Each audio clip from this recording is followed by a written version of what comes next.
Hey Chelton fans, today I'm going to show you how to tear into these screens so that you can take them apart and hopefully fix some of your own issues as they arise. This only applies to the Chelton Sport systems, which have this bezel that has a hexagon shape with corners like that. It does not apply to the certified IDU-3 systems. The hardware is different, the software is very similar or the same. Keep in mind that these systems are no longer supported. They were designed in the year 2000 or so, and now it's 2024. So anything that you have go wrong is your responsibility. This video is just an inside view of the screen. Don't take it as tech support. My advice isn't anything spectacularly perfect. So you could run into issues at any time. And you are responsible for what you do to your screen.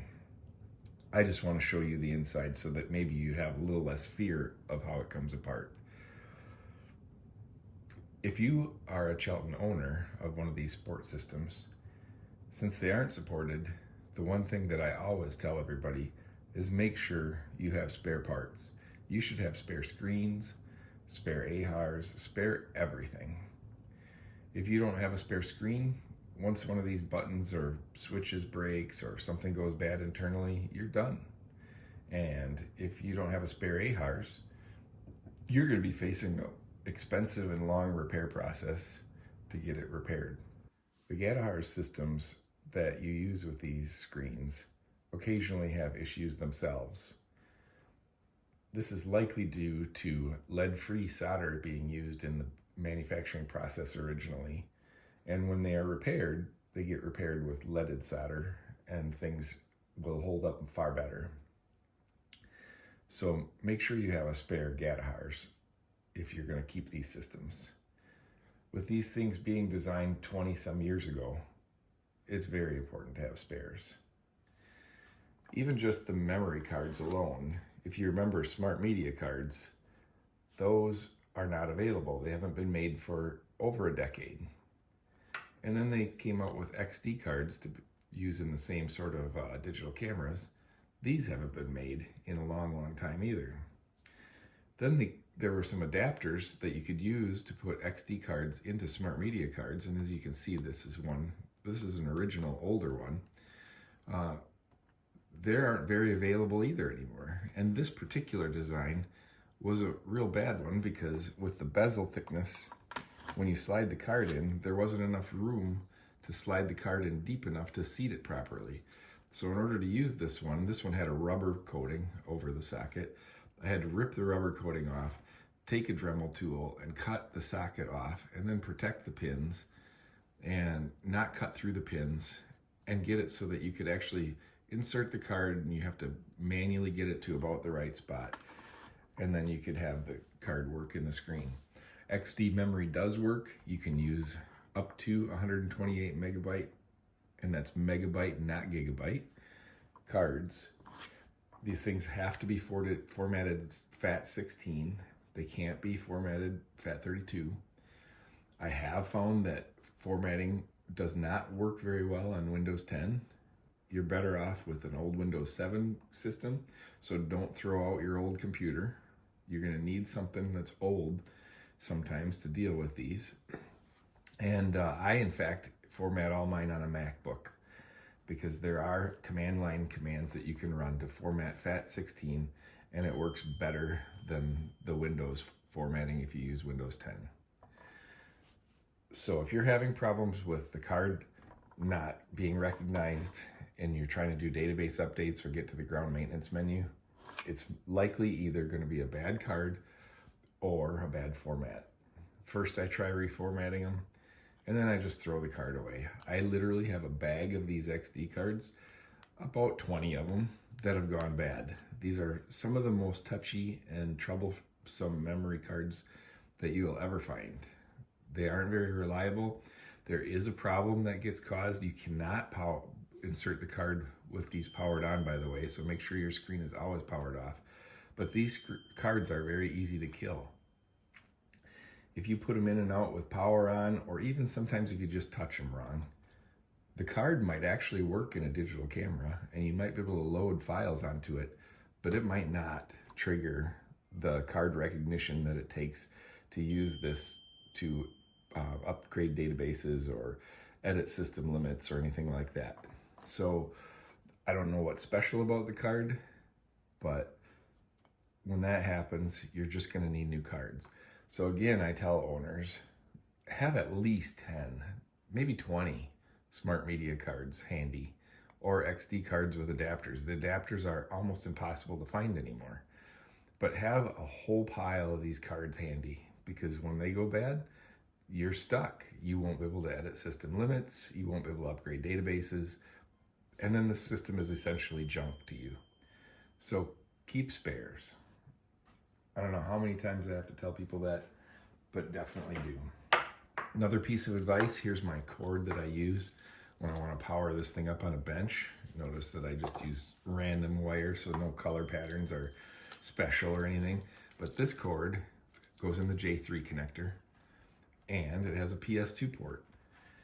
Your system in your plane should have a PS2 port on it. If you didn't put one on when you built the panel, then you should have one, because there are things that can happen to you in the field that you can recover if you have a keyboard, but you can't if you don't.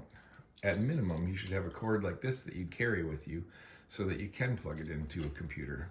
Also, keep in mind that this is a PS2 keyboard connection. It's hard to get PS2 keyboards anymore. So if you have a good working old PS2 keyboard, don't throw it away. That might be the only keyboard that you can use to fix the screen with. So keep things around. You're gonna have to keep, you're using a dinosaur of a screen. You're gonna have to keep hardware around so that you can access it and fix it. Another little side note, you notice that this is a direct to avionics screen. That's where it was purchased.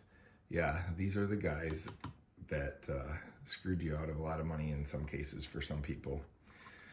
Hopefully you had a good dealer that took care of you.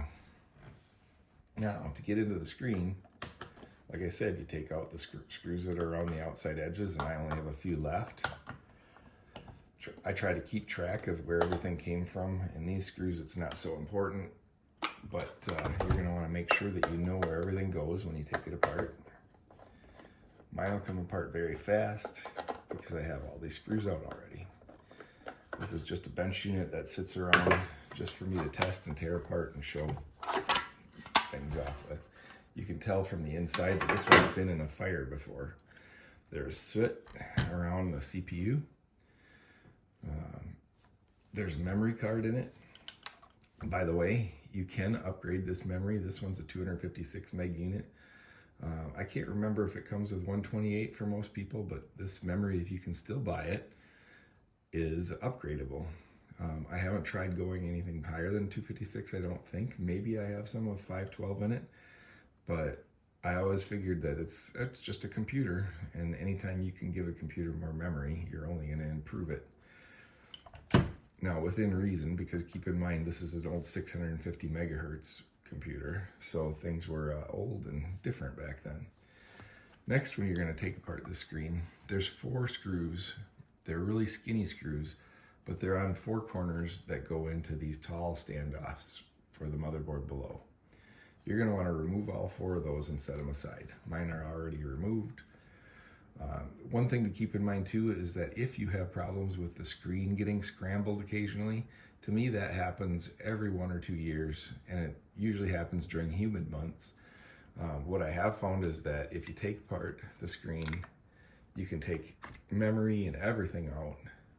You can spray all the sockets with electrical contact cleaner and then blow them out with some compressed air. And sometimes that will fix it up right away for you. I'll show you some things like that along the way here too.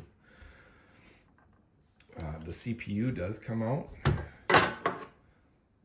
There, let's see, it's been a long time since I've done this one, but there is a couple of screws here. Let's see if this is the way. I think I'm not right. I think this is just the heatsink. Yeah, this is just the heatsink. So that takes the CPU fan off. The actual CPU can come off, but it's done from the other side. One of the reasons I'm making this video is so that I remember things, because I don't tear these things apart every day and I don't support them. So I want to make sure that next time I have a problem, I can watch this video and I can find out exactly how it went together, so that if I have any questions, I know too. Quick tip for later too. There is this ribbon cable here. This is a common source of problems among units in the field. This ribbon cable gets real close to the case, and if it rubs against this bezel and it wears through, it can cause problems. So what I would suggest is, once you take these screens apart, if you get that far, put some Kapton tape over top of that ribbon cable as well, so that it has another barrier from being worn. Now what I'll do here is I'll quick take off this ribbon cable that goes to the card. You gotta be careful with these. You're gonna bend pins likely if you do it wrong. And again, unless you have spares, you're gonna be stuck. So there, I got that off. Once you take those 4 screws off and that, the only thing holding it together is this row of pins. Again, that's another one that you can spray contact cleaner on. And then this whole top board just lifts right off. So now you have a screen section and you have a processing section. Let's look at this part first. So there are some other things in here that are important to know about. One of them is that there are batteries that need to be replaced. Just like any other computer from the old days, there is a CMOS battery. And I think it's these 2 screws. Let's give it a shot. I'll probably put mine right back together once I get that far.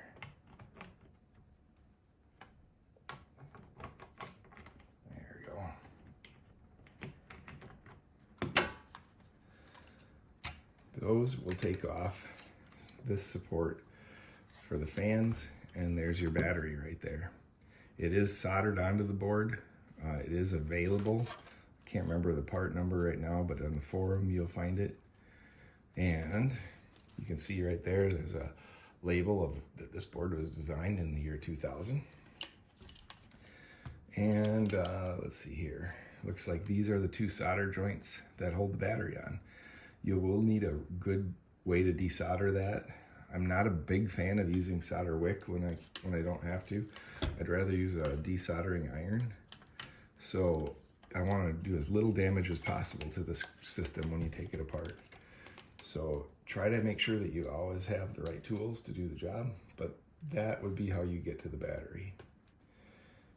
If you don't have a battery that's up to date, it could lose some settings. Now luckily, the default BIOS settings are probably what you want to be running all the time anyway. So in the BIOS, there's nothing to keep track of. But what it does do is it means that your system clock doesn't stay up to date. And if your system clock isn't up to date, then it does reset automatically. It uses the AHRS data from GPS to set the clock. But what will happen is when you boot up the screen, it's going to boot up and the date and time is going to be wrong. And then as it acquires a GPS signal, the time will be right. And if you have ever tried to download the log files out of these screens, they are able to be uploaded to Savvy Analysts, but the dates will be all wrong. And it is, again, on the forum, I think it's 7,000 and some days off, because there was a GPS epoch date issue that came up a few years ago where the GPS date rolled over. So your date is going to be 7,000 and some days in the past, because it doesn't know that there even was a year 2024. Now that we're this far apart, here's the actual hard drive. Now, this is a PCMCIA card adapter, but when you pull this ribbon cable up here, you can see the actual drive underneath it. This drive is what runs your complete screen. These are something that you also should probably have a spare of.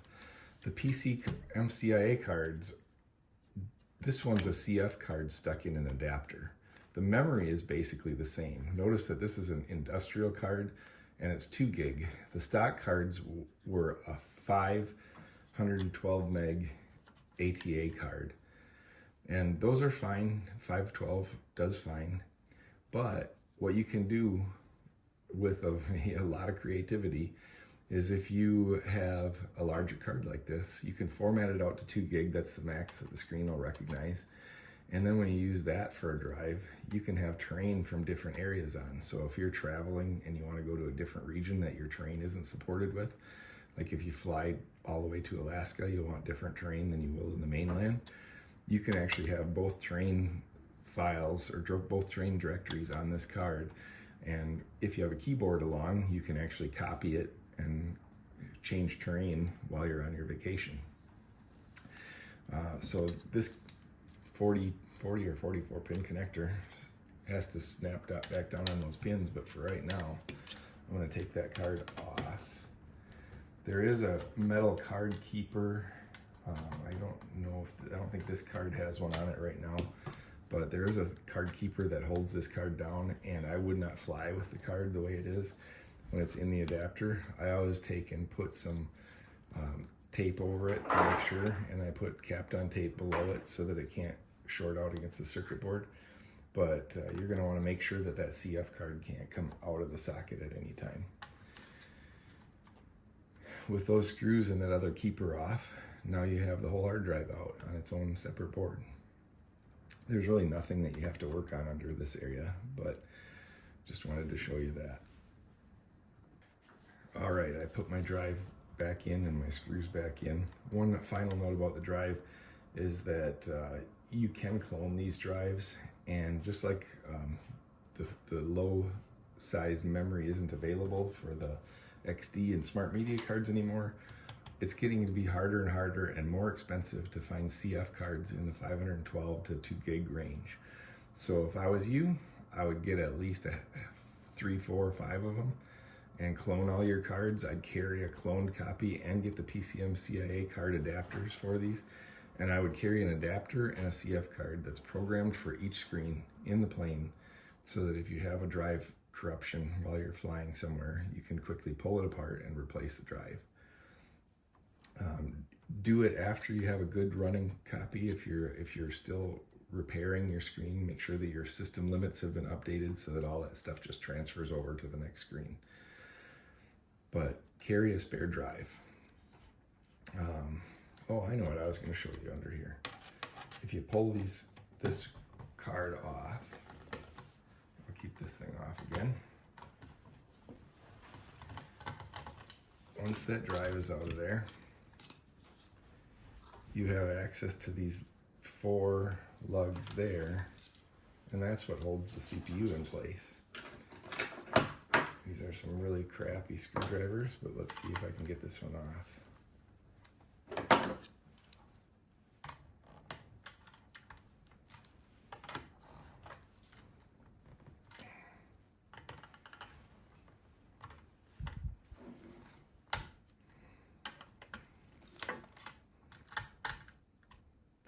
Doesn't want to come. Get right on him, I guess.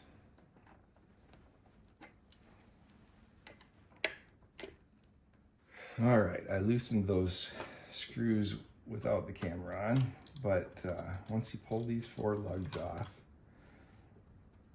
you should be able to get to the CPU socket to come off.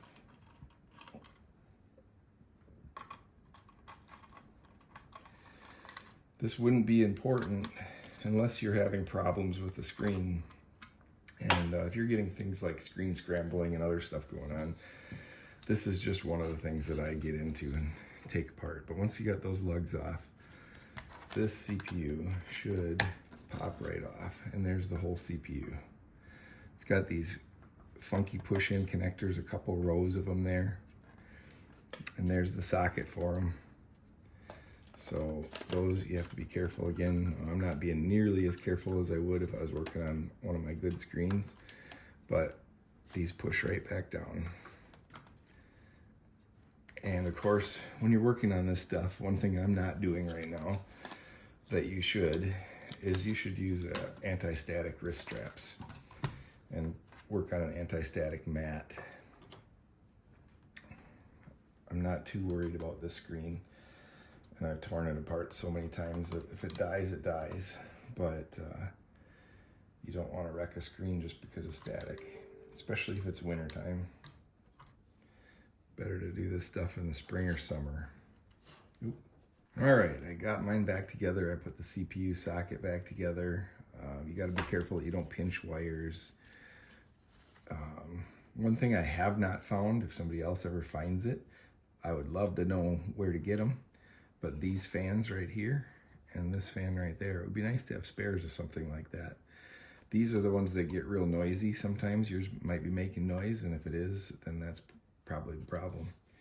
Now, there are issues that you can have with serial ports. I'm not sure which ICs, by just looking at them here, they are maybe these in here or something. But if you have serial issues, that can cause communication problems. There's not much that I can do to help with that. This is everything that I've torn apart on these screens. The CPU socket, I've cleaned and sprayed that. I've cleaned and sprayed the memory. I've upgraded the memory. I've pulled the drive out. I've cloned the drive, placed the battery, but that's as far as I've done on a screen. So we'll put that aside. And here's the front screen board for you. This does have high voltage in it, so of course don't be poking around if there's any power on it. I wouldn't be poking around with power on anyway because I don't want to wreck anything and short something out. I'll pull out these two screws here. These card reader modules can slide out. It's a pretty snug fit, but there's the smart media module.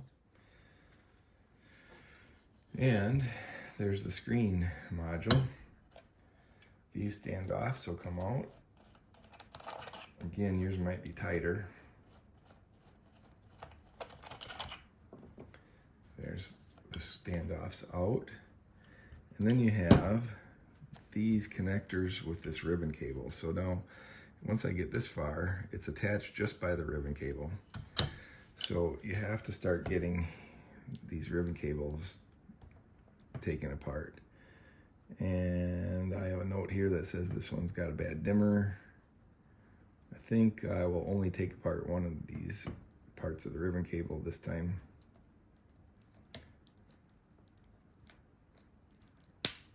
I put extra tape on it when I had it apart before. Actually, maybe I'll just replace the whole thing.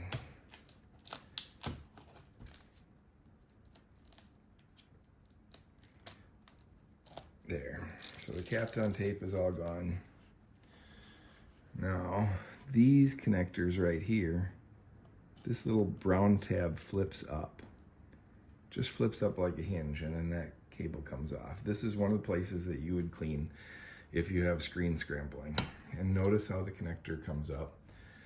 Be really careful with these. They do break, and they can be popped off pretty easily. Now, looking inside the screen, inside this, if you were to pull, there is copper tape. I've never thrown away my copper tape, but I have replaced this Kapton tape that surrounds the whole outside. There is high voltage in here. There are compact fluorescent tubes. If you have a problem where your screen has no brightness to it and you can't adjust it, it could either be the dimmer is bad, or it could be that you're losing some of the compact fluorescent tubes. And those are replaceable. They're not super easy to find, but you can buy them and replace them. What would be really cool is if somebody would make a screen that fit this perfectly and you could just replace the whole screen with a nice LED backlit screen. But remember, this is from the year 2000. So that's the screen. And this row of pins right here is where that board plugs into, that we removed this whole section. So those are all things that you'd clean if you're having screen issues. This board is removable. I'm not gonna pull it apart because the buttons fall all out. There's nothing special about it, but you can take all these screws out and then these buttons come off. You can get to the point where you pull the knobs off and you can look at the encoders. There's really nothing much that you're gonna end up doing there other than if you decide someday to clean it and lube it. But I will pop this piece of Kapton tape off also, just because the connector does open a little differently, and I want to show that. I'll illustrate the other connector a little better when I put it back together too, and how the ribbon cable attaches. All right, so Kapton's gone. This connector right here has another brown set of tabs, and you got to be really gentle with these. They do pop off. This one probably will pop off today, but when you lift these tabs up like that, I just lifted them with my fingernail. Once they're lifted, there's your brown tabs and there's your ribbon cable. Now notice when you put this cable back in, if I want to reassemble this, I actually I leave these tabs flipped up and I slide this ribbon cable above the brown connector. That's the part I wanted to show you before. And then I latch it down. And you're gonna have to just try to estimate how much. You're still gonna see some of the contacts there, but you gotta estimate how far you're gonna push it in. And once these are pushed back down, it's latched. All right, so I do cover these up with Kapton tape so that they can't pop open, and just to protect them from rubbing on anything. So there's a piece of Kapton tape going down. That should help hold that in place. And of course, like I said, if you're taking it apart this far, this is a good area right here to put some Kapton tape so that it can't rub through. I want to put that screen back on. You gotta orient it right. I'll go ahead and put the standoffs in so I can shuffle it around before I start moving the connector. This can be a little tricky. You gotta line up at least one of them first, and then once you get two of them in, the rest of them should go in pretty straightforward.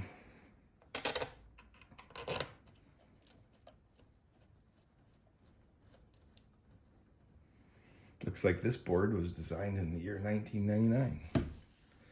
So now this connector, we're gonna lift that flap up, and you can see my brown flap disconnected itself. That is a problem, so be gentle with those. I'm sure I wrecked this one along the way because I didn't know enough about tearing it apart. But this one goes under the brown connector. And let's see if I can get it snapped down, or if this thing's just not gonna cooperate at all. Let's see. Not sure if I think I'll leave those tabs up.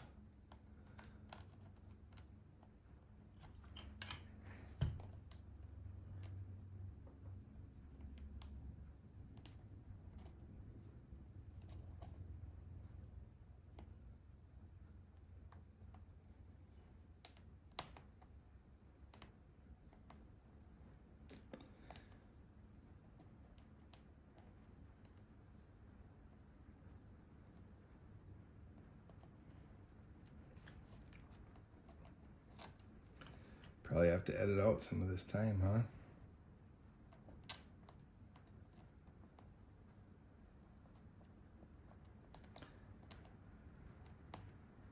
I don't remember if it was tab up or tab down. Let me just try putting the socket in first.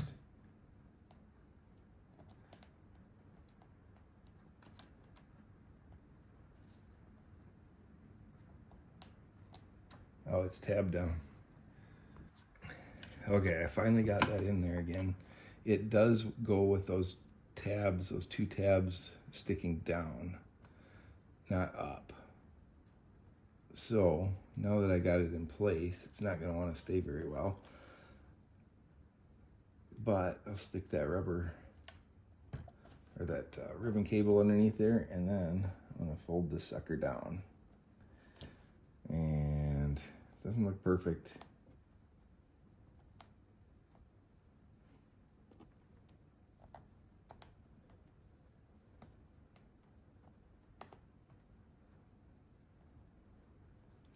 This is why I'm documenting this, so that you don't have these problems. I'm just gonna assume that I got it good enough. Anyway, before you pull this piece apart, make sure that you know if that thing is up and down. If this just happens to be wrong, you're not going to want to trust my bad choice. That piece just is not going to want to stay on the screen. So I'll get some Kapton tape ready before I even try it this time. And we'll get it under there.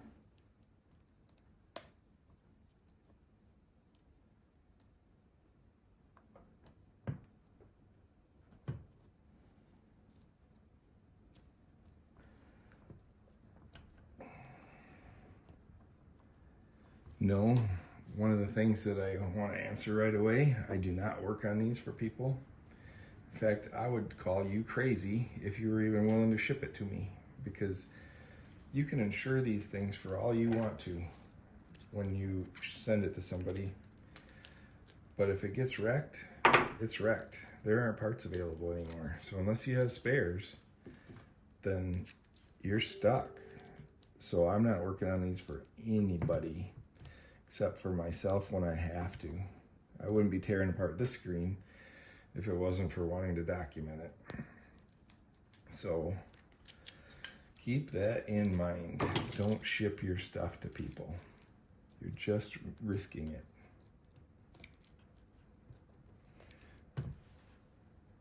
There, I got my bad dimmer note rewritten to myself there, so I know this one doesn't have a working dimmer.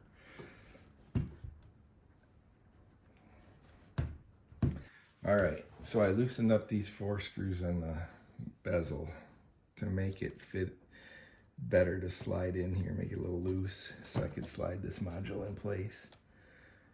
Line up the holes, stick in the 2 small screws.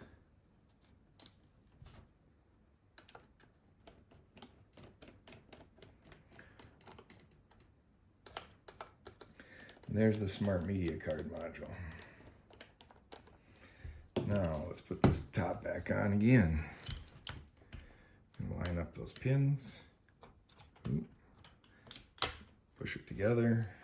Carefully get this set of pins pushed back down for the card reader. Like I said, I'm going to leave these 4 corner screws off because this is my bench screen. I'm not going to put those back on. And let's get this cover in place. I'll get my power connector here.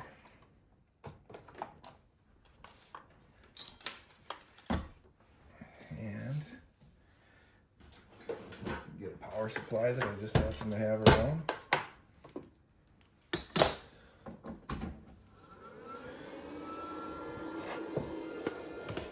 And I'm going to be a little cheesy about it right now and just hold these connectors on by hand.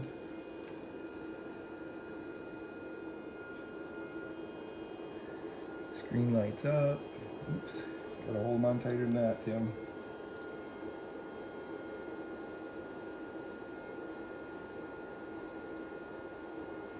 Now if you do get to a point where the screen doesn't want to boot or anything goes wrong after you assemble it, I have found that for some reason, even though I think I have everything right, it doesn't work.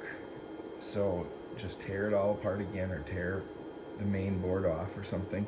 Notice how it went through a time and date check and it did a real slow clock count up on that one. That's because the battery's dead and it didn't hold anything. This time it's still slow. But just take it apart again, put it back together again, and then sometimes you have luck. These are pretty touchy. If you compare the technology used in assembling this to what would be made today, it's completely different. Never power it off during, I don't remember if it's initializing or testing, but never shut a screen off. Since I don't remember which one, I just never do in the middle of that, because you can easily corrupt these screens during one of those two. You will see that I did change my screen background. That's kind of a cool little add-on.